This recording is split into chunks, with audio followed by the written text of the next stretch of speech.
Obligatory podcast intro. Hi, hello, and welcome. This is Flipping Pages with Matt and Adam. I'm Matt with my co-host Adam, and this show is where we take all 144 letters of the alphabet and we put them in a fanny pack. We draw a letter and then pick a comic that begins with that letter. I don't know his, he doesn't know mine.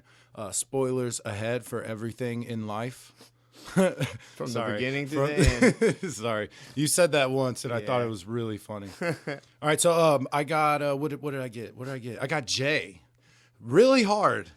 Probably the hardest one so far. I had J. I think I had a trouble with another one, but this one was worse. Really? I had J before, and it wasn't easy for me. Yeah, what'd you have? Justice League. Oh, yeah, that's yes. That's all I could freaking find. Of course. All right, so real quick, I'm gonna go first this episode. Cool. So I got a little backstory for this one, man.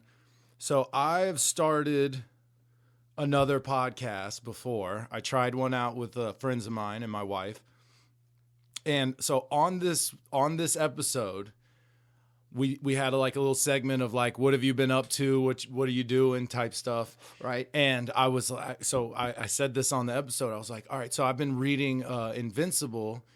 And when I'm done with Invincible, I kind of scroll through that comic list and I just pick different comics to read. Right. And I was like, so I picked this one, starts with a J. I was like, it's called Jar of Fools. That's the one I have today. Oh, okay. And I didn't realize I had done that. And I even listened to it today and was like, wait, I have read this before. I've read this one, and I've talked about it on a previous attempt at a podcast. What? So then the next episode, I listened because we did 4, and I listened to the second one. Yeah, right. And it was, I said, I made my wife pick my letter for this week, and she picked Q. So I went to find comics that began with Q. Uh-huh. Dude, I was like the seeds of Flipping Pages were I was just chatting about it on the other show I tried to start. Nice. So I was I didn't know that. Yeah, me neither. I truly did not remember any of that. So I was reading this comic. I was like, this looks familiar, and then I realized that oh my gosh, I've read this entire comic before. Like one issue or how many issues? I read the entire thing. It's okay. it's a book. So I got a weird one this week. Okay. That's why I wanted to go first because it's strange. It might a little downer. It's called Jar of Fools. It was written by Jason Lutz. It's a picture novel by Jason Lutz, Lutz. Lutz. Lutz. Luties. What are the other? J. Luties. Anyway, it was 1997. This book was published then. Nice. It was first published in 94 by Penny Dreadful Press. And this edition that I had was published in 97 by Black Eye Books. Black Eye Books. Mm-hmm. I don't. But it originally appeared in a serialized form in the Seattle Washington Stranger and the Providence, Rhode Island newspaper. So maybe my wife might have seen this in the paper one day. That's funny. Yeah. So this the character is named Al Flosso. He's one of the characters in it, and he's based on the real Al Flosso, who's a real magician, I guess. Okay. Stage performer, magician. It just says in name and likeness only. I don't know why he decided I'm gonna name this guy a real guy, but it has nothing to do with him. Huh? He just wanted the name. It's like an homage or something, right? Yeah. So it is black and white, very small squares. It is very it looks much like old newspaper comics. Exactly. If I say newspaper comic, what you would think of, that's what this is. It's black and white. Yeah, exactly that. So it's a very fun read. So it's about this man named Ernie. He's also a magician. That shows up later, but I'm just telling you now. It starts, so quite a few really interesting, surreal moments throughout it, whether they're dreams or just visions or, drunken hallucinations, right? So he's dancing with this woman, and she just begins to melt in his hands. So not good ones, okay. Yeah, no, they're all. Yeah, you'll see. Gotcha. So she melts. He kind of wakes up, snaps out of it. Yeah. He's got this collar on, not like a priest, but like a magician's little fake collar. Yeah, I gotcha. So it's popping out. He's got a 5 o'clock shadow. Dude looks disheveled. Yeah. Is that right? Yeah. Yep. Disheveled. Yep. He So he's sitting on the bench next to this guy, and this is one of the surreal conversations. This is what made me love this book, is the guy looks up at the power lines, and he's like, they must know something we don't. And Ernie's like, who? And he's like, the birds. He's like, they won't go near those things. He's like, those are transformers. He's like, well, whatever they are, the birds know to stay away from them, and they're dumb. And he's like, oh, right on. Okay. And then he was like, can you spare some change? And Ernie was like, can you spare some change? He gives him some change, and he does like a little magic trick and gives him like $5. Oh, that's awesome. Right. So he's a nice dude. So he's walking on. It's very much traveling, just kind of meandering about. There really isn't a solid goal in place for this guy. He's just moving. Yeah, he's just around, man. He's just kind of lingering story. Existing. Okay. I'm here now. Yeah. Now I'm in a coffee shop. So he's walking down the street. He sees a drain, and it reminds him of the little messed up vision he had where his girlfriend melted in his arms. So this man walks up to him. His name is Nathan Linder. He's got a little top hat, kind of like a used car salesman, what you would think of. Okay. Like one of those guys from like the 80s or 90s. It. Yeah. Tell me if it's close. Yeah, it's pretty close. It's exactly that, that's right? like 80s. Yeah. So he's like, hey, man, do I know you? And Ernie's like, no, I don't think so. And he's like, hey, are you heartbroken, mister? And he's like, yeah, maybe a little, but he's like, I really have to get home. It started raining. And he goes, it's hard to communicate with heartbroken people. And he's like, it's raining. He's like this one guy, raining. He's a couple blocks back, his boyfriend dumped him. And as Ernie's walking away, and he's like, there's just no getting through to him. And then he's like it's like talking to a brick wall. And Ernie's just kind of like walking off. Keeps it going. Very weird, like what? Yeah. Doesn't even like respond to him. And the guy cuts back to the guy who's like, I know him. Who is that guy? So that's when he walks past a telephone pole with like one of Ernie's like flyers for the show. Yeah, an advertisement of some sort. So he gets home. He has this thing with the neighbor. He always forgets his key, and they give him shit because they're like, you're a magician. You should be able to break in. And he's like, I'm not good with locks. So she has to buzz him in like every day. So he gets home, and they said Al called, who's the fictional character named after the real guy. Yeah. So he called, and he calls the nursing home because that's where Al lives. He's an old man. He's like 94 or something. He's 74 maybe. I could be wrong. I don't remember. He's an old man. Yeah. He's adorable, short. He looked like Hans Moleman from The Simpsons. Amazing. Yeah. So he ends up calling him, and no answer. He's not there. So he just gets drunk, passes out. So he's watching TV as he's passing out. And it's this woman in the car, so it kind of morphs into him. So he's dressed as a woman driving this car, and there's like a man in the back who's like, "Hey, pull over," and he's like, "I don't want to pull over." You like I said, very surreal discussion. Yeah. And what you find out is that that's his brother. Okay. And something happened to his brother, and he's in a straitjacket with a cannonball on a chain, and he's holding it. Old school. Yeah, right. Yeah, exactly. So they're old magicians, right? Yeah. It never said what time it was set in, but it's obviously old. There's no cell phones or anything like that. They have really old school TVs. So so yeah, morphs into them. He tells her to pull over. So he finally pulls over, and he's walking out, and he's trying to walk to the edge of the bridge, and they're sitting there arguing about it, and like they're having this real profound discussion about he's like, you don't know what this is gonna do to anyone. He's like, I know exactly what it'll do. I know what it'll do for me and stuff. So damn. I guess the implication is that he jumped off the bridge with the cannonball strapped to his legs. So he even wakes up and then looks through the peephole and sees his brother like kind of like mean mugging him through the peephole. So he ends up getting in touch with Al. Al calls, and he's at a restaurant. He's like, come get some coffee, bring my dope ass super long silly top hat. So he grabs it out of the closet. My special top hat. They go there. And it's just, like I said, it's a lot of My Dinner with Andre type stuff. They're just two guys discussing. Yeah, really cool. It's fun to read because it's, like I said, some of it's profound, some of it's surreal. Very interesting read. Yeah. So it kind of meanders on. And he ends up going to check the mail, and he got this letter. He has this He has this letter from this woman named Esther. Esther, right? Esther? Yeah. Yeah. I never hear them say it. So. Yeah. So it says like, I miss you. I know we can't be together because everything sucks, blah, blah, blah. Here's a tape recorder. The tape is blank. Just record your voice for me. That's cool. Right? So it cuts to Esther. She's in bed with this man, and he's like, what about your ex? And she's like, yeah, we don't talk about him. Like, we'll talk about it later. Don't go back to sleep. So she's also what it looks like, just miserable. I mean, not disheveled. She's a little better put together, but hair's a mess. She's got a big hood on. She's not trying very hard. Yeah. Obviously down and out.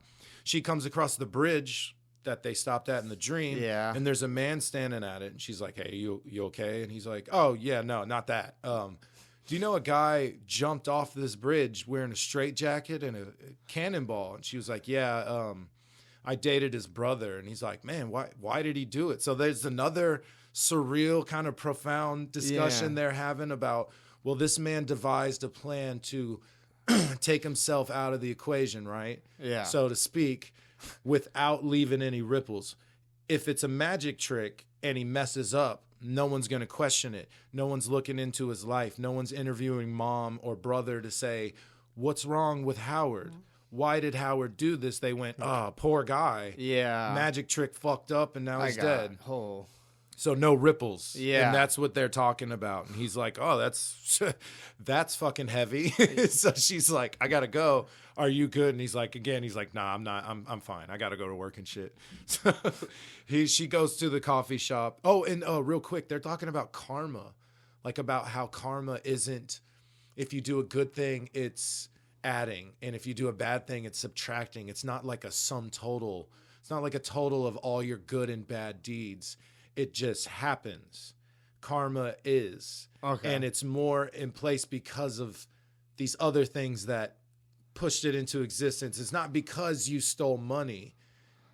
The world is pushing things towards you, though. So it is still karma. Okay. But it doesn't add up your good and bad deeds and go, yep, he needs to get screwed over real quick, so let's go take care of that.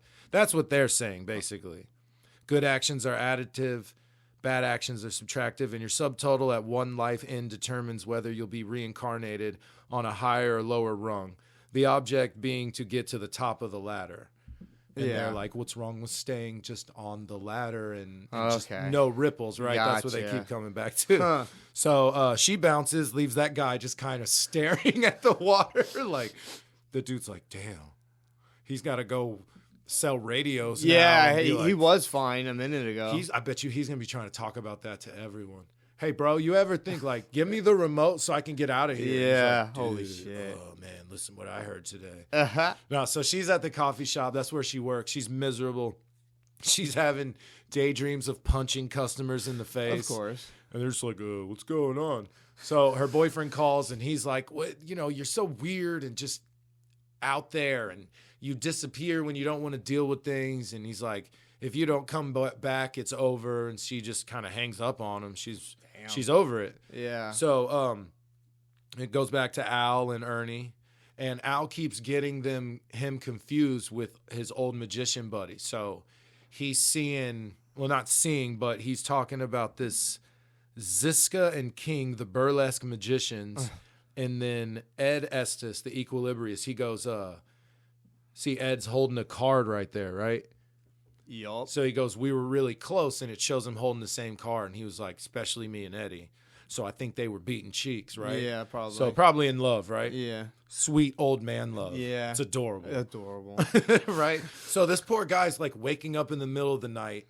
This is kind of the end of his rope. You can kind of see each person like that's the theme so far. I got you. Yeah, sorry if I'm down. No, it's not that bad. It gets worse. But like Good. I didn't think it was bad enough. Yeah, yet. I wasn't. I was like, I'm not even depressed yet. Let's get some heavier Let's shit fix in that. there. But as sad as it may get or whatever, it's really a good read. Like it yeah, very I can much tell is. you really enjoyed it. It's very good read. Like the writing too is amazing. Yeah. I'd say more so the writing. It's is hard to have kind of write that not nonsensical, but like the kind of crazy Yes. shit and it not be just crazy. and just rambling. Yeah, with some yeah. nonsense. That's Like, hard to do correctly. Yeah. So that's impressive. I see movies fuck it up all the time.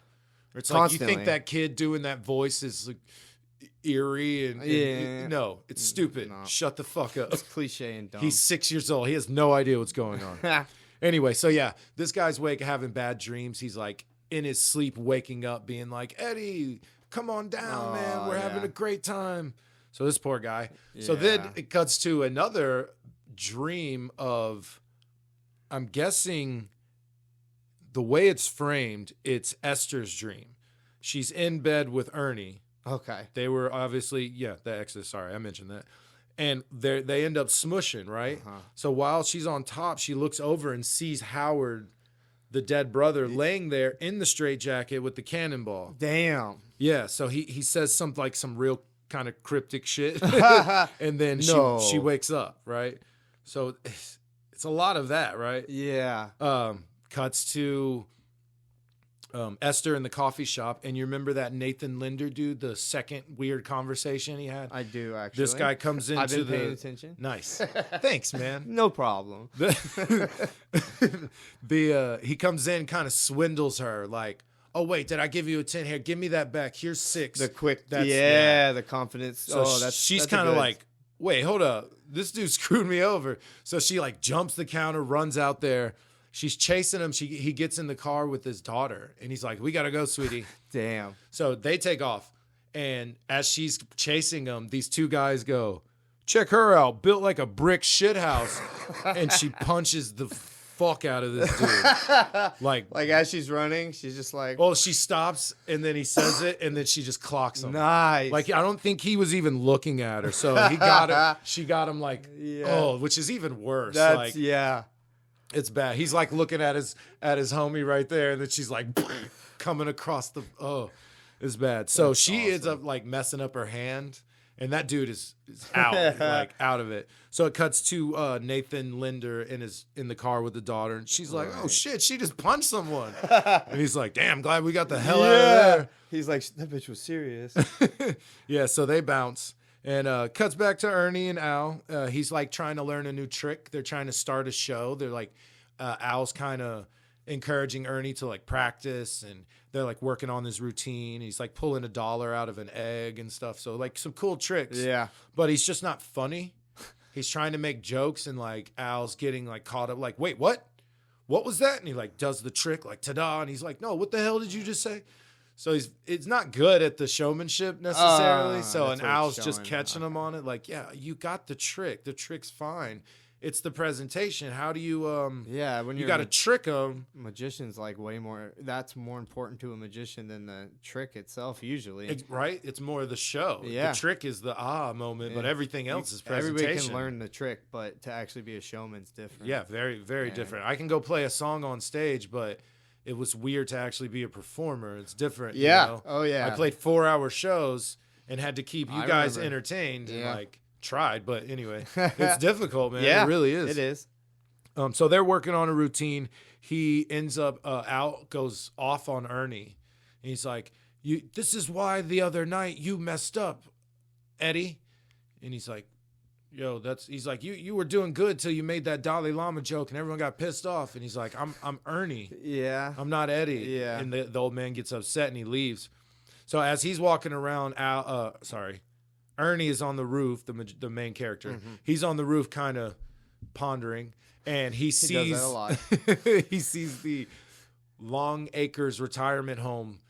Basically, the dog pound truck just showed up to kidnap the old man and take him home. So he's on the roof. He's trying to get his attention. Doesn't really work. They end up seeing the old man. They're like, hey, you're coming with us. And as he's running across, he actually climbs down like the full fire escape, from the roof.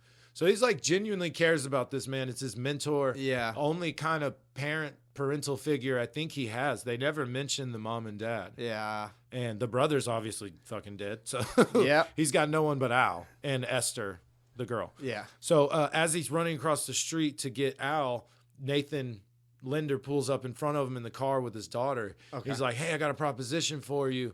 So it cuts to Al, and he's like talking shit to the two guys that are taking him away. Yeah. And when it pulls up, it cuts to Ernie, Nathan, and the daughter all in the car. and they're like yelling at Al. They're like, give him the slip. So like, yeah, nice. Look, one shot he's there, and then look at the far right, just completely gone. His jacket, and they're straight up like, oh shit, he left his jacket. That's awesome. Just the two men still holding his jacket. It's pretty great. That's good. So they're on the car. They get away scotch free. They cuts to Esther with a broken hand. Does it say that? Sorry. Does it say scotch free, or did you just say scotch free? No, I said scotch free. Okay. I know it's Scott. I know. I knew it was a joke. I didn't know if it was your joke or the book's joke. That's all I knew. Oh, right. Because if they'd made that joke, I would have been, that's a pretty good joke. Really? Yeah. Is there a tape pun or a scotch pun in there somewhere? Don't try to add to it. No, I was just curious. I wasn't trying to think hard. I was just like, I don't. Not that I can think of. Not an easy one. It's like, did I miss one? No. Okay. Got it. Got it. So Esther's in her apartment with her broken hand, getting nasty messages from this dude. He's like, "What are you thinking? That I would let you get away with it? Don't give me no excuse. You hit me." He's like, some woman hitting me, you fucking bitch. He's like, I'm definitely pressing charges. So he's mad. So she's just like, fuck it. She bounces. Last little shot of this little chapter, I guess. It's not really chapters. It's a book. Yeah, so it's this section, she's looking at scissors. Like kind of maybe implying something dark, right? Yeah. She just cuts her hair. Later you see her. She comes back with a new haircut. So you ready to get sad? So they are living under a bridge now with Nathan and the daughter. Okay. So they that's where they stay. Yeah. And he's like, yeah, every Tuesday once a month on this day, the second Tuesday of every month, they come check for homeless under here. So if we're gone that day and we're back the next day, we're fine for another month, basically. So he's like, we got some plans, man. I want you to teach my daughter magic tricks. She's like, I want her to make money legit. And she has a mother that lives elsewhere that I don't want her with, and I want her, and I want to take care of her. So he's down and out. That's their home, is the car. And they live under the bridge. And he basically grifts people for a couple of bucks every now and then. Yeah, that's what he was doing earlier. Exactly. Yeah. And hey, you look heartbroken, mister. That was him trying it on Ernie earlier. God, okay. Right? Yeah, that's cool. So, it makes the silly craziness come together and make a lot of sense. It does. It's so surreal until it's like, oh. Okay. That's cool. That wasn't a weird conversation. No, I like that. Is in context genuinely now. Really cool. Right? Yeah. It's dope. Good writing. Mm-hmm. Good job, Jason Ludes. I like it so far. It's good, man. It's a good read. So he's like, yeah, I want to, feed the kid. I want her to grow up, have a legit job, be a performer. Maybe she'd be famous and do some good shit. Right? Yeah. So he ends up saying, but I got a surprise for you. So he opens this trunk and he's like, I got this from a shop, and it's all of Howard's old magic trick stuff, all his old equipment. Nice. And Ernie flips. He's like he saw a ghost, man. He's white. His face is open. He can't sit still. He's out of it. So it cuts to Al, and the daughter is named Claire. Now that she's brought in, you meet her technically, and she's like, oh, I love this spot. And Al's like, under this fucking bridge? What's your problem? She's like, it reminds me of the trees and the forest Mom and Dad used to take me to. So he's looking up at the concrete pillars or whatever. The pillars that are holding up the road, and he's like, trees. Oh, yeah. Yeah, right? So she's like, this is my favorite spot now. Super bummed out. So they all pass out in the car. Ernie's just shook because all his brother's stuff is in there. So let's see what we got here. So he goes into the shop that Nathan had basically probably stolen it all from. Right. And he's like, hey, where did you get this? He's like, man, I can't tell you that. So he gives him this magic, this card box that's like 2 decks in one with the box. And he's like, it's for tricks and stuff. He's like, oh, yeah, okay, I'll take that. He just gives him a card. And it's a card for Morton Crane, and it has like a weird symbol on it. I don't even think it says what the business is. Yeah, just the name. Just the name Morton Crane with the logo on it. So poor Al, he steals Nathan's pinstripe suit because he looks G in it. Yeah. And he's got his big top hat on. So he's under the bridge talking to the 2 burlesque magicians and Eddie. Okay. And he's like, they're like, how was the show last night? And he was like, oh man, y'all come out after y'all set. Let's meet at the Sunset Lounge and let's hang out. So he's losing it. They're all dead. They're gone. Yeah, I got you. So he's seeing. I didn't know they were all. Yeah, so. So him and Nathan end up fighting, and they like rips the suit, and all these cards pop out, and they laugh about it, and Nathan kind of just loses it. He starts crying, and he's like, "This abuse, man. When's it gonna end? This is fucking horrible. I want to feed my daughter." So he's losing it, man. They're all basically losing it. Yeah, that's where it's all roads leading to like the end, and it's rough to watch. It's like those sad epics, that Jody Hill stuff, where it just gets worse and worse and worse. Better, yeah. And then at the end, it's like, small victory, little tiny victory. There you go. Because that's kind of real. You know? Oh, that's real as shit. Yeah. that's realer than, it all worked out in the end. Yep. This ain't Parks and Rec, bro. No. You don't get everything you want just because you want it. It doesn't revert to the same as the last episode. Yeah. Or just amazing things happen because you want it and you worked hard. Yeah. They don't give a fuck about you. So anyway, Jordan's boyfriend, Esther, is like looking around trying to find her. Goes to all the normal spots. He finds that she's got a for rent sign on her apartment, and she's got her bags packed and a backpack on. She just bolts. She's just out. She's like hitchhiking. So, Claire's doing magic tricks that she's learned for her dad, and she actually does this really clever one where she like fake burns a card, and he's like, "Oh, sweetie, I'm so sorry. We'll get you another card pack." And then she's like, moves the hat, and she's like, "Is that your card?" And he's like, "Son of a bitch, like, that's amazing." Yeah. So she's dope, but she's also like, "Is that your card?" Boom, done. You like that? So no showmanship yet. She's very much like, draw a card, got it. Is this it? Yeah. You know, she's really adorable though, but she's actually good at it. So Ernie is having a bad dream where he is seeing simultaneously having sex with Esther and then seeing himself and Howard in the straitjacket on the bridge about to jump. Oh. So he wakes up and takes off. And somehow here's a little fantastical element. Esther is standing right there, and she picks him up and they hug, and he's like, they're like deeply hugging. Look at that. I can feel it from here, bro. That's I'm never going to see you again. Right. Or I thought I would never see you again. Yeah, that's gnarly. Yeah. So, Nathan's the next day running out on the street, and he goes up to a guy and he's like, you sure you ain't heartbroken, mister? Oh, and he actually gets a couple bucks out of this guy. And then cuts to Ernie. He found the building with the logo. Yeah. So he goes in. He comes out super pissed, and then he's just like, they never heard of him. So he has no idea where that guy got all of Howard's stuff. He's upset that no one knew shit about him. No one knew who Howard, I guess they never say his last name, what Howard is or was. Yeah. So that upset him. Let's see, where are we at here? They're back under the bridge.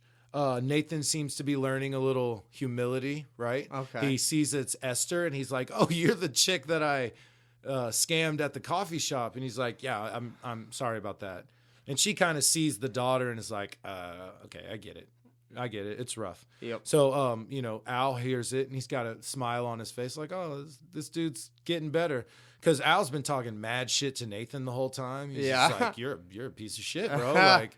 You're a con man. Yeah. Like, I trick people when they want to be tricked. You're stealing money out of their pocket. Damn. And he's like, it's the same thing. So this part's rough. Claire starts asking why mommy left south, and he's like, "Oh, she's a bird. She's got to migrate, and she doesn't love me." And he's like, "No, she does love you." She's like, "She didn't want me." It's rough. So he's cradling his crying daughter by the fire, and he said, "She did, sweetie. She did want you. I wouldn't let her have you though." So it kind of seems like maybe this dude might have taken her out of something nice just to maybe selfish, because I would want to be like, "No, my kids are coming with me," type thing, but not if you're a grifter that lives under a bridge. Yeah, that's what I was going to say. Like, for that to make sense, the mom would have to be pretty damn bad for it to make sense That's for true. her to stay with her dad. Yeah, she would have to be a big old piece of shit. Like no home at all, super Worse. drug addict, beating her. Like, it would have to be pretty Awful. damn bad. Yeah, it would. So as they're cuddling and crying, and everyone's asleep in the car, Esther wakes up, finds out Ernie is gone. She sees that the trunk's open, and she runs straight to the bridge and sees him on the edge of the bridge wearing the straitjacket, holding the cannonball. And she's just like, what are you trying to find? He's like, him. I'm trying to find him. No! Like, it's some type of that shit, right? Yeah. It's very intense. And she's like, you'll not find him down there. And he's just like, oh, I don't know. And then she kind of gets him to come off. He slips, and the ball rolls off. And so he's getting pulled. He actually is not pulled off yet. So he's kind of sitting there. His ankles are getting pulled. She unlocks it. They actually laugh. And he's like, get this fucking thing off me. Starts freaking out. Kind of, I love life now. Yeah. So Nathan's big plan with all these people is he got Al to teach Claire how to pick locks. So his goal is to go back to the coffee shop that Esther worked at. Yeah. And get Claire to ask for the bathroom key. Go into the bathroom where there's the, the electrical box. It has register or front counter labeled on it. So she picks the lock to the breaker box, turns the register off, closes it, locks it back up, leaves the key in the bathroom, leaves so no one can get in the bathroom. Uh-huh. The one of the people that work there, one of the employees, is trying to get in the bathroom. Been like, cash register, it's in the bathroom. I'll go check it. And Nathan walks in with like overalls, and he's like, "Hey, I'm with Cash Systems," which is what it says on the cash register. He's like, "I'm with Cash Systems. Our beeper went off, says your shit's not working." Yeah. It's like, I need to take it out to my van. And there's just like some dumb young dude who's just like, "Oh, bro, y'all came like super quick." Yeah, like, holy shit. Yeah, it's all digital, man. It just beeps, tells us when one of these things goes down and blah, blah, blah. So he just picks it up and leaves. The chick comes out of the bathroom, sees the key, and she's like, what the hell's going on? Yeah. It's like, where's the register, man? Like, so he's like, the dude took it. She's like, what dude? And he's like, Cash Systems. Like, what? What? So straight robbed him. Obviously, they called the cops immediately. Yeah. So they all get back to their little hideout. Ernie and Esther chatting, and they see the cops coming, and it's also the day that they check for homeless people. So okay. The cops show up. They think it's for the other people think it's for the cash register. Mm-hmm. So Nathan and Claire and they're freaking out. So they're like, "Oh, the cops are here for us." So Daddy Nathan does the thing. I'll distract the cops. You get away. So what happens is Esther takes Claire to her mom. Yeah. Down south. Yeah. And then Nathan goes to jail for stealing the cash register.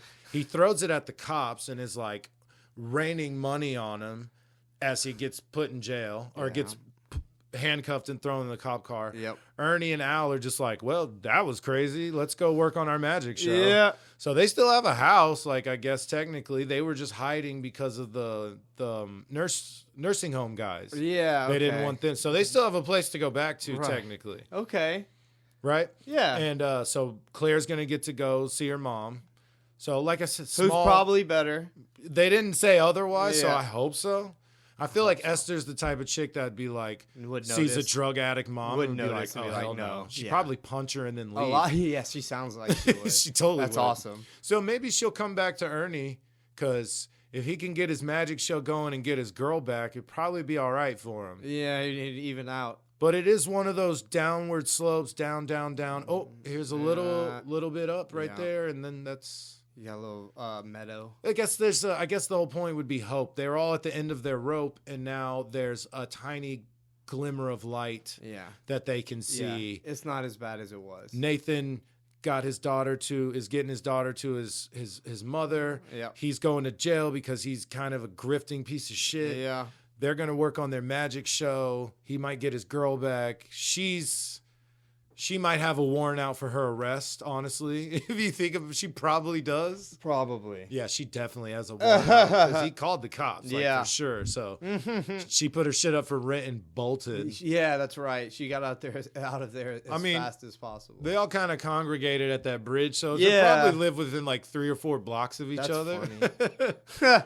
But it is a damn good book, man. That's awesome. It kind of looks like a coffee table book, but it's worth the read. Yeah, it looks cool. Yeah, it's I don't remember how many pages. Not a lot, man, because a lot of it is no dialogue. And there's a lot of boxes too. You can Quite get a few done with those. Exactly. Boxes. You get 24 on one page and just show a whole story in that right there. In newspapers, it's like 5 boxes for a story. So I wonder how it came out. I wonder if it went by like real short or if it was chapters or like did we get 9 panels and be like, oh, we gotta finish the other it could have been a whole released all at once. Maybe it said it was published in the edition, so maybe the entire story, maybe, but it was damn good. That's awesome, and I give it 9 thumbs up for sure. Nice.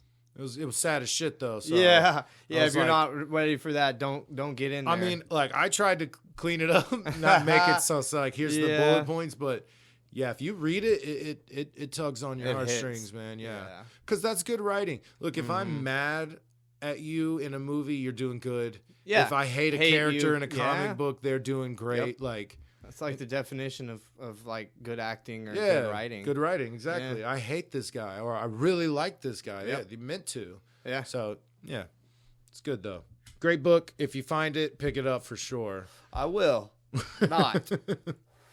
Yeah, so I got H. Luckily, I had another comic from my uncle that started with H. You cheated again.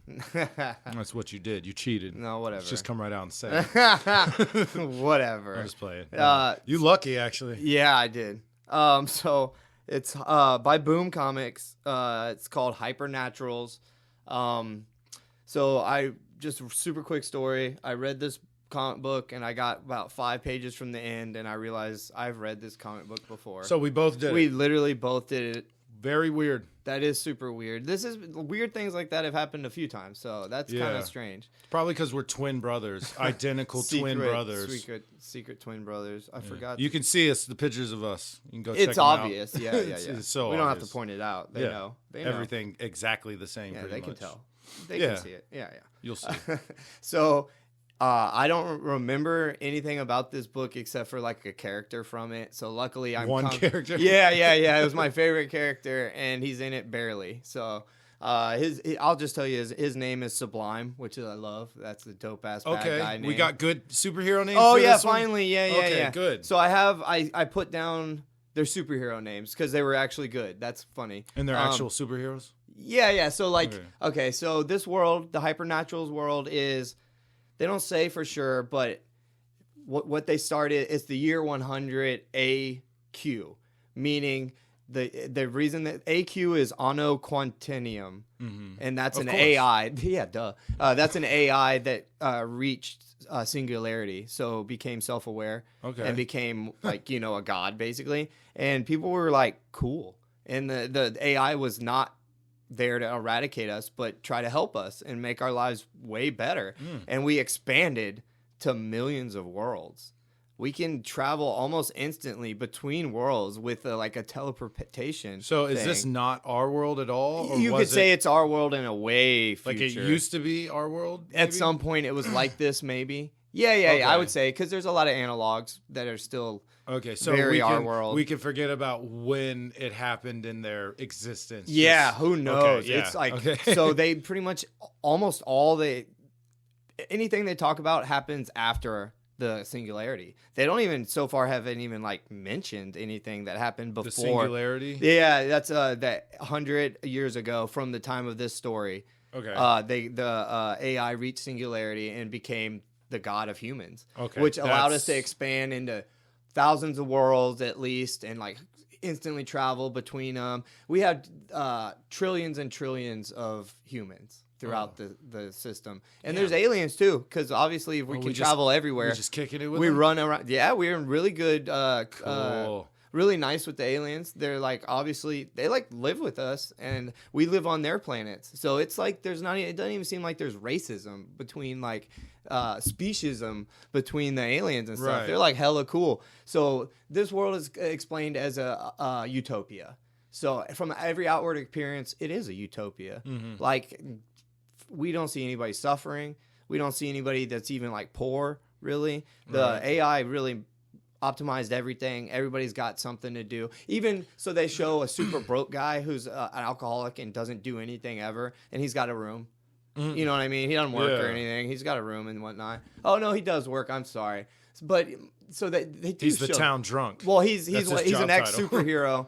And he like lost all his money and all this stuff. But so this world's like a utopia basically. And since we have trillions of people born, in those trillions of people, some people are superheroes or super beings basically. Some are super fast. Some can control ink that does math. You know what I mean? Like just random, like X-Men. It's the X-Men. Okay. So like it's exactly so that. It's like super in depth, like crazy powers, or is Both. it kind of People surface level? People have coin levitating. You know what I mean? Like they can like levels of like it. Looper. You know, in Looper, they're like, oh, I'm a telepath, and they can like levitate a coin. So there's people like that all the way up to like super beings. They're like only coins though. I can't do anything else. Nothing else. Just coins. No, don't give me a feather. I do coins. Dude, you could make that cool. You could just be you flinging coins. Would get some. Oh, you would get some for Hell sure. Yeah. But so like out of these trillions of people, a lot of people in weird circumstances. So they get super strong for some reason. Some people are super smart. So it's like a gene or something like it just happens. awakens. There's so many people out there that it's going to happen sometime. Okay, cool. So there's all levels to it. And Nice. if you're the top level, what are they? Just hyper. They call it a hypernatural. I'm so dumb. They call it hypernatural. If you're top level hypernatural, you become part of like their Justice League. They have an equivalent Justice League that does all the top line policing, all the war fighting, like most things. They take care of like. So there is like alien human gangs and yeah, like there's people bad still stuff doing bad happen. shit. It's a utopia, but yeah, it still functions like with people and whatnot. Drug so addicts and graffiti artists. artists. It's around for it has to be. They don't show it, but we mostly deal with higher level society people in this. So it's their own Justice League. You have to like apply to it. You have to train and do interviews and stuff, and you have to be good looking. You have to be personable. It's kind of like the excellent and the ecstatic stuff. Right. They're media faces. Oh yeah, by the way, everybody has a little blue. It looks like Saturn, like a blue ball with a ring around it. It looks like Saturn, and that's the AI that flies around with everybody at all times. That's their phone, basically. Everyone has one? Every single person has one, yeah. Really? Okay. Yeah, it's every human at least. It's their connection to the God AI. Right. So where they just say call blah blah blah and they exactly. Oh, it's their phone. When do you think we'll have stuff like that? Oh, it's gonna be a long time, but at some point, if we don't kill ourselves, yeah. Yeah, right. Yeah, Probably be a while. So everybody's got a little pretty dope, though. AI ball that follows them around. Pocket space. They do. It does everything a phone would do plus a billion more. You know what I mean? Like a billion things more. Okay, real quick. Sorry. Yeah, you're good. But does it have a screen on it? It can project stuff, but no, in general, it's not a floating ball that comes around and turns into a screen. Yeah. I think you either just see it or it might pop. I don't know, but I've seen people use a screen. I'm thinking porn. And also recording yourself. Yeah. So like, yeah, right. Sex videos. Yeah. with your partner. You would and just stuff like what? You would just like be able to cast it too. You're like in the middle of it, like pan around, ass shot, ass good shot. Side, lower, good side. Good side.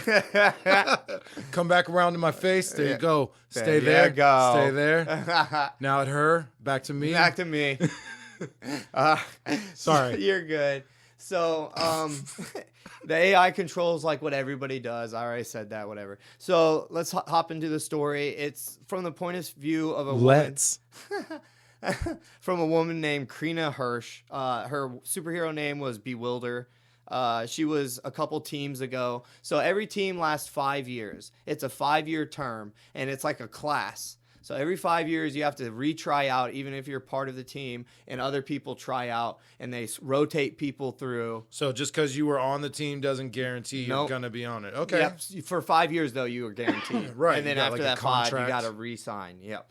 So she used to be not the leader, but like one of the leaders of the most popular team, a couple teams back. Now she's the media consultant for the team. She's like the face of the team, basically. And so we started this. She's still on it? No, she's advisory only. So just she's the periphery. She's advisory only. She's like the boss man, basically. So we start this out with Krisha? Krina Hirsch. That's why you got that. Krina Hirsch. Her superhero's name is Bewilder. Okay, I'm gonna say Bewilder because it's easier. I mostly wrote down people's superhero names. They had future space people names. You're not saying you're saying they have space people names. Yeah, a lot of them have space people names. It's not Karina. No. It's Krina. Yeah, I thought it was Karina when I was reading it, and then when I wrote it down, I was like, okay, I'm crazy. Your name, it's space names. Bewilders me. Yeah, there's too many trillions of people. They ran out of names, I guess. Yeah, right. They would have to just do numbers. Yeah, you're Adam 4,900. They might as well. So we still open the comic up from her point of view. Basically, this is the centennial class of the Hypernaturals, meaning it's been 100 years of the Hypernaturals. They started as soon as the AI took over. Okay. They were like one of the first things the AI did. And they like implemented this whole immediately. Program. Okay. And so this is the centennial class.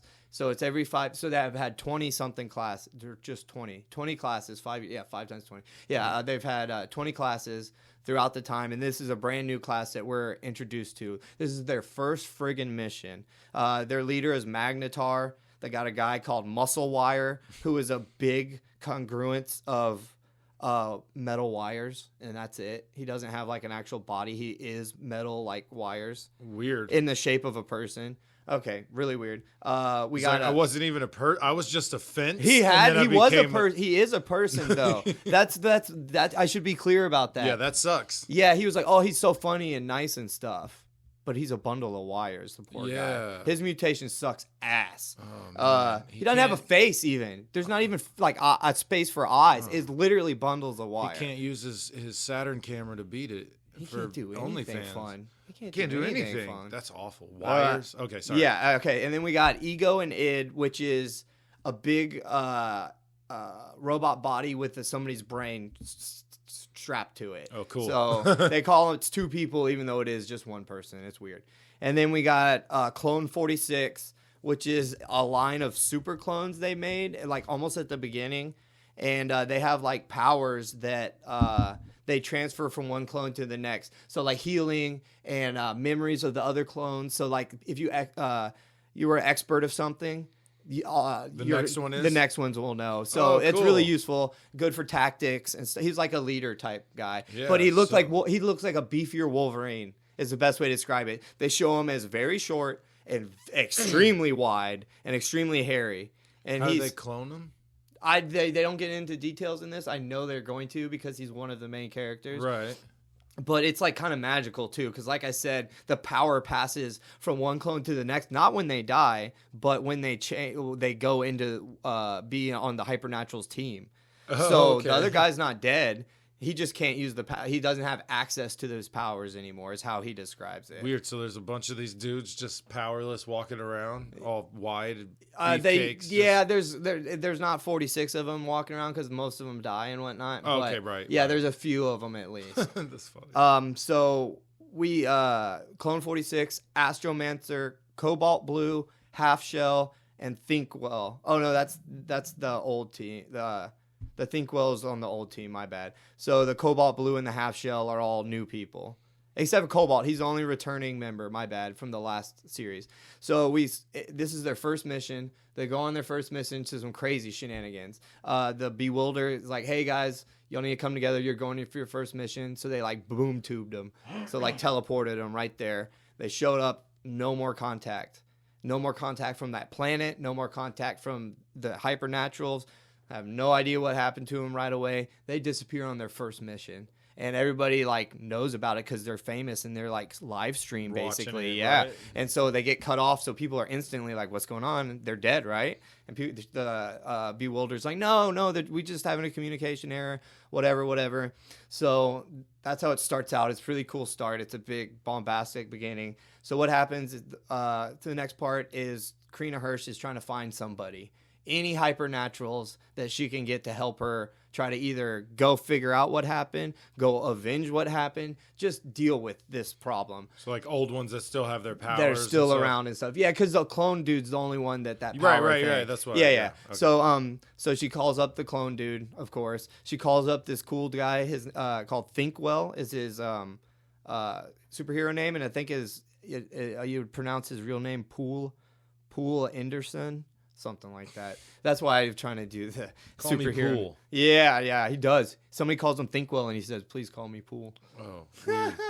But so she calls Thinkwell. She calls the clone 45 or 44 because 46 is the one who disappeared. One, right? Yeah. So she calls her. It was her ex-husband though, so they have a history for sure. So is there like an old one out there? It's like, I'm clone 5. Yeah, I'm sure there is. They don't really because whenever somebody meets the 45 or whatever he was, the other one that didn't just disappear, they're like, "Hey, you're that clone, whatever." It's they're not like, "Oh my God, it's crazy to see a clone" or whatever. They're just like, "Oh, it's that clone guy." Hey, it's that dude. Yeah. And he was famous. That's another dude. Really famous or whatever, but okay. So she's calling up all these people from the past that used to be on the team. She's also activating young probates that didn't get on the team because that other team that just disappeared is brand new. So they had all these people that were trying out just recently, like runner-ups. Yeah, runner-ups. And so the half shell is just an armor, which is like an Iron Man armor, but for chicks, so it only covers her boobs and her vajayjay, of course. And it's a. I think they did it on purpose actually because it's tech armor and it only covers her boobs and her vajayjay, in her head too, which I thought is funny because they thought that was important, right? Because that's where they're pretty. Yeah. Oh, duh. What was I? I don't know what I was thinking. Duh. But they had chicks that were going to be half shell. So they pull one of them up. They give her the half shell armor. They pull this guy up who's got a weird power. He can like particles go out and do weird stuff. But these probates, they have a brand new team that they just threw together in response to losing their last team. Brand new team. Yeah. So they come in and they're all like together and the new guy, the particle guy, is all nervous. He's like, "What are we doing? Like, we're gonna go talk to the press or what?" And the bewildered chick comes in and goes, "All right, you guys ready? Let's go figure out what happened to our last team." And they're like, "Wait, what?" And then she's like, "Yeah, we have to go see what's going on." What'd you think was gonna happen? Yeah. The poor kid, he was like, it showed him multiple times asking what was gonna happen. Oh, really? He was nervous as hell. Yeah, they implied heavily. And so these guys disappeared without the toughest any guys. Explanation. Yeah, the toughest ones. They're just gone. Them. Yeah, go. You're the backup. They'll stop what happened to them. Yeah. So, so I'm gonna pause right there actually, because that's actually runs into the end. So what we're gonna do for a second is kind of talk about the bad guy that it keeps getting referenced, and cool. Whenever these people disappeared, when these people disappeared, instantly they were like, "Oh, it was Sublime," but they were like, "Wait, no, Sublime's in ISO." Man, I done forgot about Sublime. Yeah, that was the bad guy. That's the bad guy's name. He was in ISO this whole time. He couldn't have done any of this, whatever. And they're like, "No, this was definitely him. Whatever. This is his MO type of deal." And so we find out. The team that Clone 40, the one who's still alive that just went on this mission, and Bewildered that were married. They 45? They caught 40. It wasn't 45. It was below 46. Oh, so it was a while ago. Yeah, okay. It was a couple back. It might have been 40. I don't know. It was just below it, and not 46. Yeah, exactly. And they were on the team that caught Sublime. Finally, he's like the most badass villain. They lost pretty much most of their team trying to catch Sublime. She one of the other characters lost her husband. Like it was bad. Like it took a lot for them. He is gave them all PTSD, basically. They're all, like, really worried about him, even though he's locked up. They're like, oh, shit, like, he did that. They think he did it, even though he's all locked up. Right. So this villain looks fucking cool. He's, like, he has, like, smoke that, like, emanates from his lower, like, chamber. You know, like Chamber from the X-Men, his lower jaw got blown off with his power, and he's got like an empty space right here of just power coming out. It's kind of like that. I don't remember Chamber. So like it's just like smoke emanating from like basically his mouth and like around his lower jaw that comes up from here. It also comes out of his sleeves, kind of. So it seems like he's like partially made of smoke or something. He just emanated. It's really cool. I'll show you after the visuals of it. Like consistently doing vape tricks. It kind of looks like that for real. Well, that's pretty cool actually. I'm about to show you. I'm not waiting until the end. So they just like go into like everybody's backstory a little bit, like those two were married and you know all that. But yeah, here we go. Because the focus is on this team that's gone. And scrap team that they made, right? Yep. Yeah. The put together instant Hypernatural team. Okay, this bad guy looks pretty damn cool. Yeah, he really does. Oh, his eyes always look glowing, like that? Just red glowing eyes. Yeah. Like he looks supernatural as fuck. He looks I thought it would be supernatural. I thought it would be thin smoke, but this is like clouds. It's black billowing smoke. Yeah. It's gnarly. I like this art. This is not bad. Yeah, no, it's cool. It's definitely cool. I enjoyed it. If the faces don't immediately bother me, I'm pretty much good with it. And these aren't bothering me. But yeah, he looks really cool. Yeah, so when you said art, I better say the artist and who wrote it real quick because otherwise I'm going to forget. So there's actually quite a few artists that they had work on this. We had art by Tom Derenick and Brad Walker. We had Andres Gunaldo. And then we got, I guess that, just a different mix of all the other guys. So 4 people. Different people worked on the art in it, and then the cover was done by Phil Noto, and it was written by Dan Abbott and Andy Lanning. It's a Boom comic. It's number 1. So what is it? 1 through 3. It's only 3 issues. Okay. So 1 through 3 Hypernaturals. Art was cool. Yeah, it was cool. So like, right. Yeah. So we get like backstory for this bad guy, and it kind of goes into detail of how hardcore he is. We kind of see him taking out the other team. They do like a little bit flashback. They do jump around a little bit in the story in time wise, but not huge jumps. Usually about 10 years, right? Back and forth sometimes. But so we get introduced to this badass bad guy, and this is what they're worried about going to rescue this team who disappeared.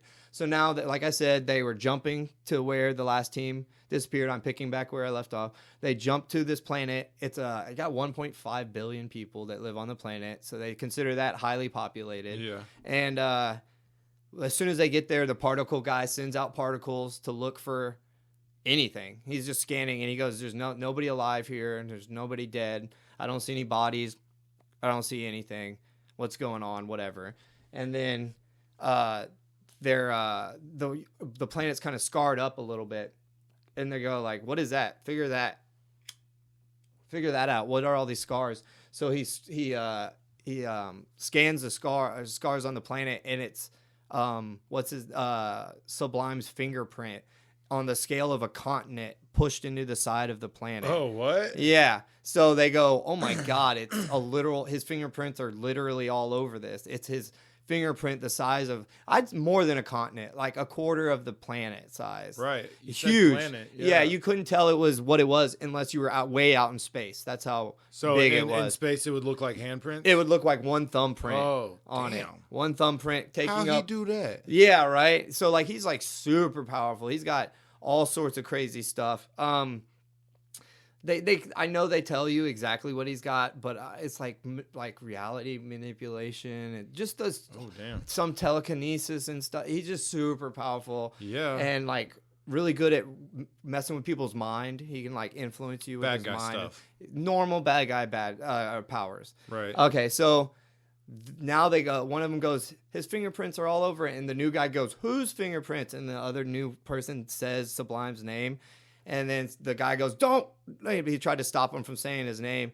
And he goes, that what he would do would be leave a booby trap for us to not get triggered until it's Sublime. So as they say it, they hear a rumbling and they look up and there's like 40 monsters coming at them. Monsters made out of like bricks and rubble and like dead dogs and like mud and dirt. Some made out of like cars and pieces of metal. So just an amalgamation of everything that got destroyed on the planet that was mushed into the ground turned into like some sort of half sentient monster being and attacked our new group. So is that why the particle guy couldn't tell that if like where anything was? There wasn't anything there until... Yeah, right. Mm-hmm. That's cool. Until they said that so they're fighting. They're friggin' fighting these friggin' monsters, and they're not doing great. They mess up the monsters and they reform like instantly. Ooh, basically, that's not fair. Yeah. So I don't want to ruin anything. Starting to think the Sublime guy's not too good of a character here. Too good of a guy. Too good of a guy. Yeah. So I'm gonna cut back from the ending to them talking to Sublime again, and they're like, he like describes what happened, what we just saw, them saying his name, fighting, having a fight. So they get out of there, and when away from the monsters. Yeah. When they are leaving the planet, they find the brain of the brain guy that was in the first team. Right. They find it and they bring it on board.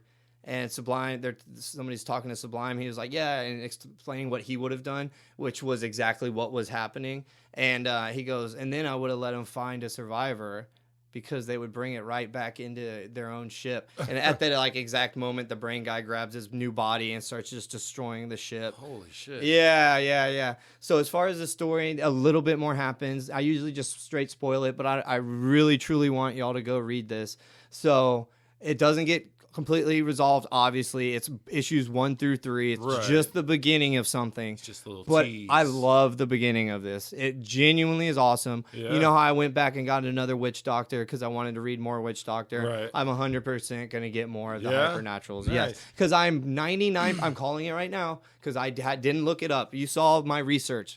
5 minutes of writing names down. Right. I did no deep research. I think that the AI is what's doing it and is straight evil. Is trying to just conquer everything and is straight evil. The humans AI is the straight evil, and that Sublime is a good guy.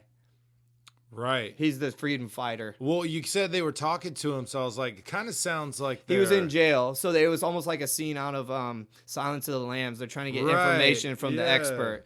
So that's kind of how you saw that. That was the scene I showed you. Right. The way he was in. Yeah. I saw the brain guy's new body that was all jacked. Yeah, like a squatty Red Hulk. Yep. Yeah, kind of like Old Thing. It looked like the Thing back in the day. Like tight red pajamas or all over skin it. tight Over it. Yeah. Red onesie, basically. Yeah. So it was genuinely cool. They set up a crazy world. Right. In between, I didn't say this. I'm so glad I remembered. In between issues, they have like just text breakdown pages that are like an interview from a magazine. So they talk to Karina, they talk to a few people. Oh, look, I see it. It's like full page, multi-page interviews with these people in character or whatever. And then at the beginning of each chapter, they have like what you would see in the morning on your Q link. So your AI Saturn robot phone ball thing. It gives you a breakdown of all the news that's happening in the world and just what you would see through your AI uplink. And that happens in every issue. That's more like that's a Q. Uranus. Oh my god. You said Saturn. Yeah, because it's got rings. So does Uranus. Yeah. So does Uranus. I hate you sometimes. It's got rings and it's blue. It is. And it's got a Q. So like it's a Q. Yeah, so does Uranus. So it's called Quantinium. Tinium. Yeah. And that's what the AI is called. And he's like, call me It's Aaron. so cool. The world is very expansive already. 3 issues in. I mean, there's trillions of humans on planets and other they threw aliens in without saying anything. Right. It was nothing. It was like that was a so it's obviously well into their world. Like it's 100 years of straight up domination with the AI, but the AI had to have been invented before that. So that means they were pretty technologically advanced already. Seems like it. So they just exploded, and they were already, I think, going to other planets, but not like, because they couldn't insta travel or whatever. Right. That's new. That's from the AI. That's him. Yeah. So it's only been 100 years of since the AI has been in charge. I swear he's the bad guy. Yeah, that's cool. The other Sublime, guy. yeah, dude. I bet he is. Seeing Sublime fight, because he does. The reason why I'm so confident bar. in that is because he says a couple cryptic things that make it seem. I'm good at picking up on the foreshadowing, and I think they did a good amount of foreshadowing. Well, you can't have AI and expect him to stay good. Perfect forever. Yeah, no. Because I like that. That's a cool line of thinking. I like that. You don't hear that very often. Everyone's like, AI, it's gonna take over. Though it's like, what if it's good though? Yeah, it would definitely be good at least for a little while. Right? Like, what if it actually is? Also, it's off topic a little bit, but like aliens, they always say, like they come here specifically and with ill intentions for the most part, possibly, or research. Yeah. What if they just got lost? What if it's just like two stoner aliens that are just like, fuck, dude, where are we? It's definitely happened. And they wound up on Earth. And they're like, what the hell is this? Think about this. If for a UFO to crash, UFOs should be able to make interstellar travel, right? That's why they have problems how here.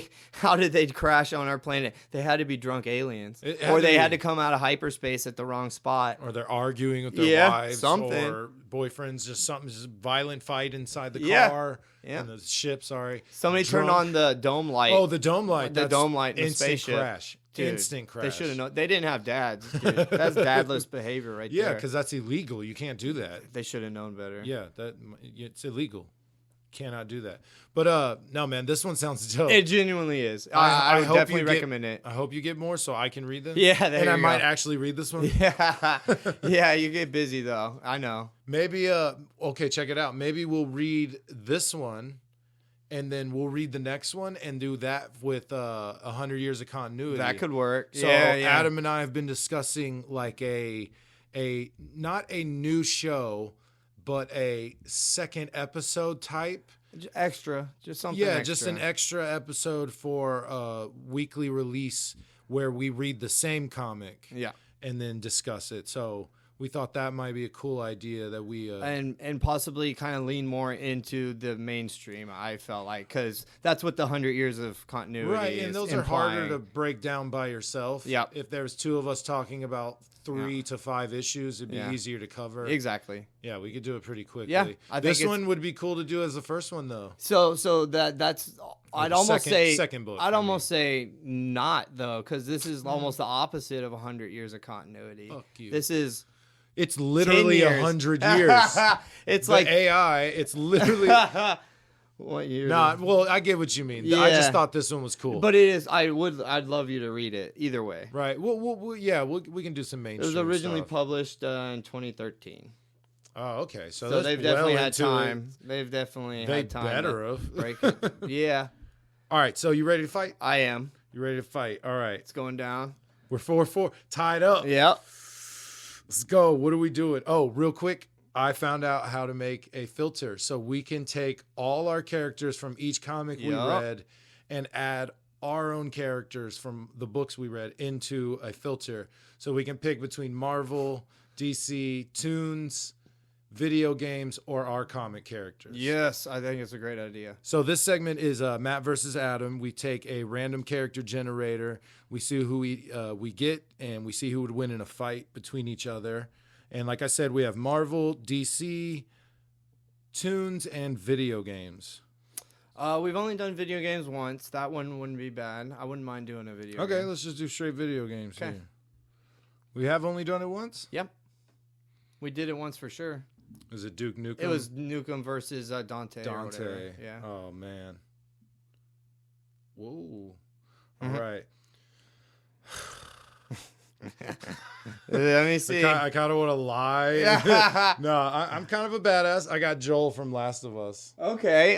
If I'm a human, I could be screwed. Yeah, so we might have to fist fight. Let's see. Here we go. I think you just clicked the screen. I accidentally recorded. Is it going? I am just a human. Oh, who'd you get? Trevor. Trevor. Yeah, from GTA.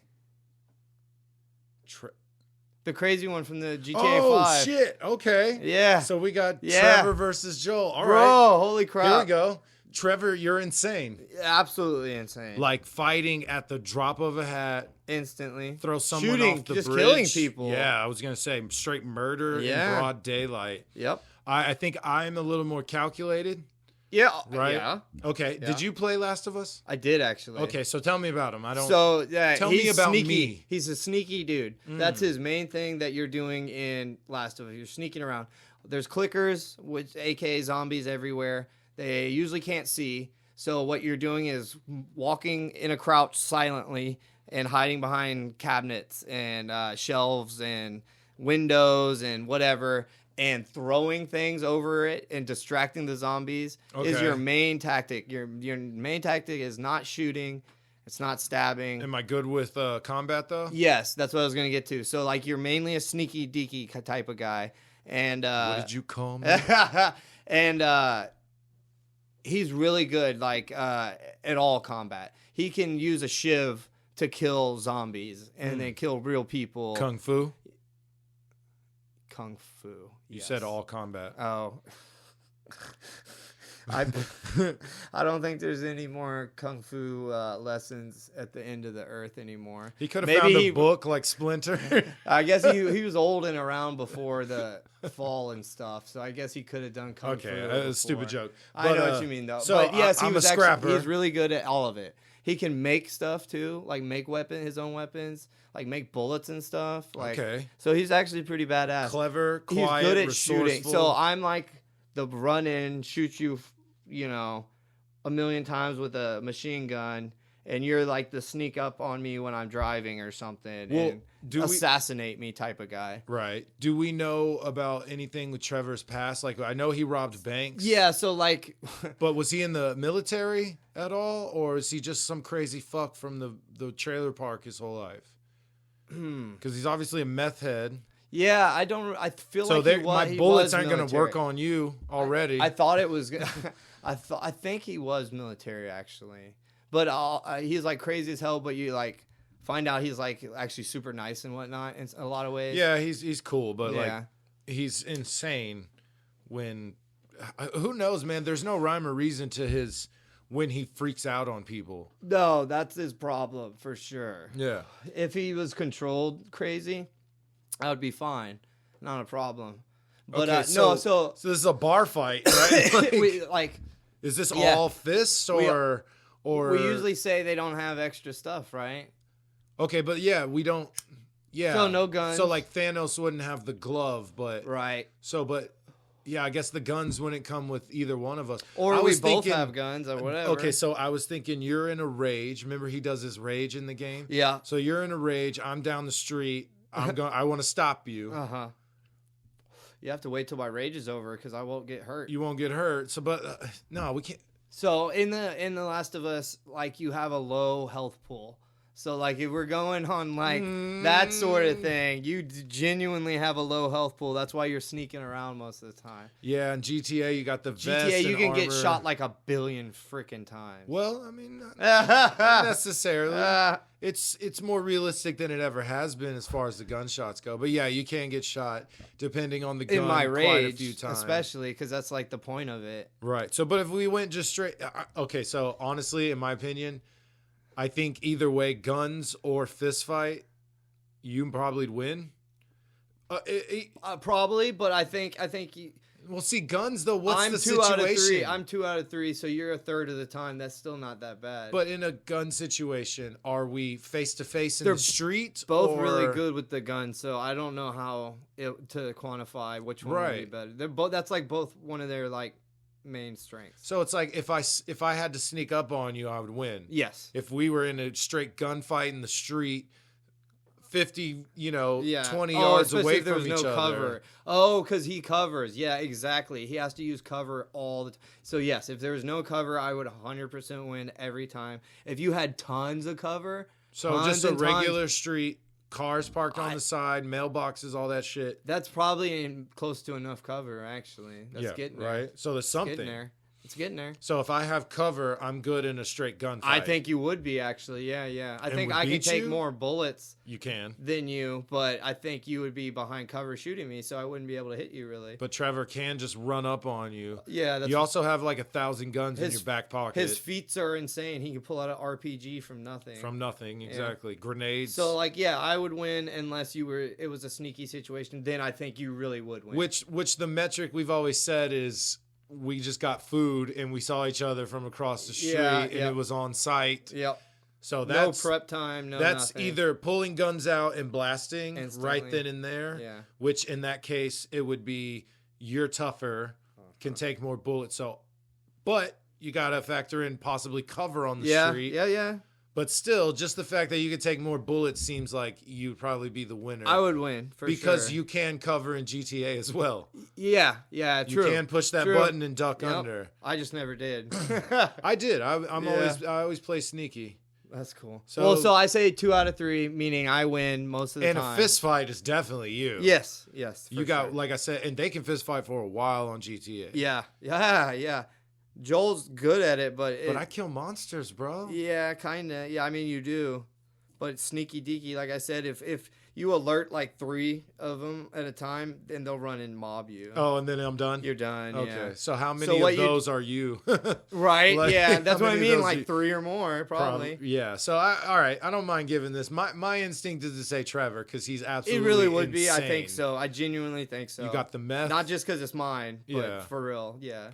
Yeah. Well, if this was actual video games, I'm the good guy. Yeah, true. Well, too bad I'm the good guy, too. No, you're not. Yeah, I am. You're a pro antagonist.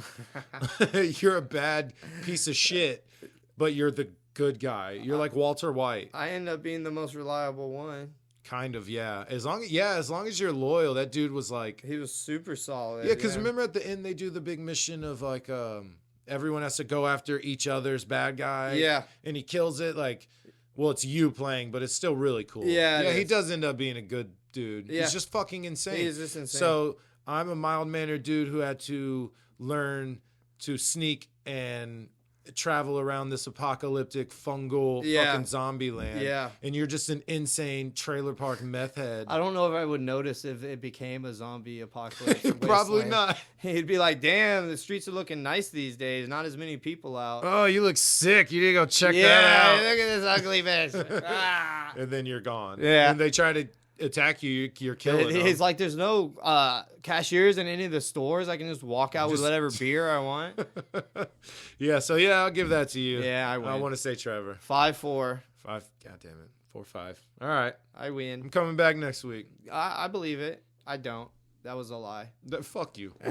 All right, so we are on Facebook, Instagram, videos released on Monday on YouTube and Spotify every Monday. And then when we get that other show going, they'll probably be released somewhere in the middle of the week. Yeah. Wanted to say thank you for anyone and everyone that's liking our post and listening. We love you and thank you very much. Yep. Thank you. Yeah, any interactions on our page, any likes, comments, listens, all of it is very important. And we thank all of you for doing it. So we appreciate it. Sincerely. Yes. Sincerely yours. Flipping pages. So, yeah, that's the show. All right. Y'all have a good one. Later.